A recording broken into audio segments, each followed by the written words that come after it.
दुआ मांगने की जब बात आती है ना, तो असल में ये सिर्फ मांगने की बात नहीं रहती, ये बंदे और अल्लाह के दरमियान तल्लुक बन जाता है। देखिए, दुआ वो वक्त है जब इंसान अपनी कमजोरी को मान लेता है और अल्लाह की ताकत को दिल से तस्लीम कर लेता है, और हकीकतन ये ऐसा ही है, और अल्लाह को यही तो सबसे ज्यादा पसंद भी है। आप जरा खुद सोच लें, एक बंदा जो खुद को मजबूत समझता है, जो खुद को काफी समझता है, वो कम ही हाथ उठाता है, लेकिन जब दिल टूटता है, रास्ते बंद नजर आते और कोई सहारा उसके लिए बाकी नहीं रहता, तब जुबान से बेइख्तियार निकलता है या अल्लाह। और यही या अल्लाह अल्लाह को बहुत ही अजीज है। हदीस में आता है कि दुआ इबादत का मोज है। देखिए जी, दुआ जो है वो इबादत की रूह है। इसलिए नहीं कि दुआ में अल्फाज बड़े होते हैं, बल्कि इसलिए कि दुआ में दिल झुका होता है। कुरान हमें बार बार ये एहसास दिलाता है कि अल्लाह बंदे के बहुत ही करीब है। अल्लाह खुद फरमाता है कि जब मेरा बंदा मुझसे कुछ मांगे तो मैं इसकी दुआ कबूल करता हूँ।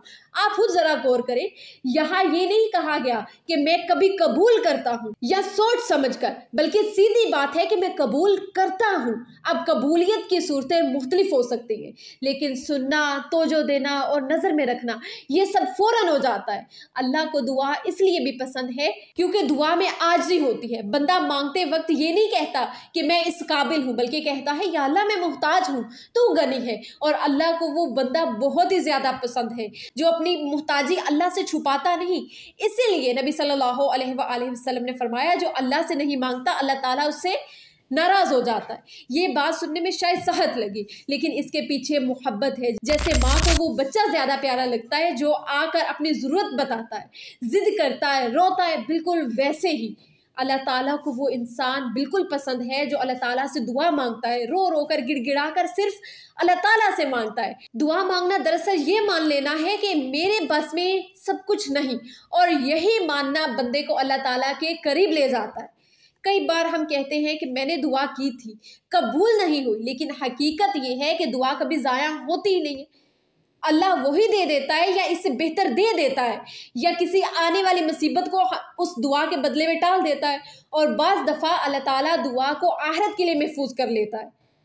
बिल्कुल, जहां एक एक दुआ देखकर बंदा खुद कहेगा, काश या रब्बुल आलमीन तूने मेरी दुनिया में दुआएं ना कबूल की होती, आज मुझे उन दुआओं का बदला दे रहा होता। अल्लाह सुब्हानहू व तआला को वो दुआ बहुत ही पसंद है जो खामोशी से मांगी जाए, रात के वक्त तन्हाई में मांगी जाए। रात की तन्हाई में मांगी गई दुआ दिखावा नहीं होता, सिर्फ सच होता है। इसलिए तहज्जुद के वक्त की दुआ, आंसू के साथ की गई दुआ, दिल की टूट फूट के साथ की गई दुआ, ये सब अल्लाह के यहाँ बहुत ही कीमती होते हैं। और बहुत ही अहम बात बताना चाहती हूँ, दुआ सिर्फ जरूरत के वक्त ही नहीं मांगनी चाहिए, खामोशी में भी, सुकून में भी, मामूली बातों पर भी, क्योंकि दुआ मांगने से इंसान का तल्लुक जिंदा रहता है अल्लाह ताला से।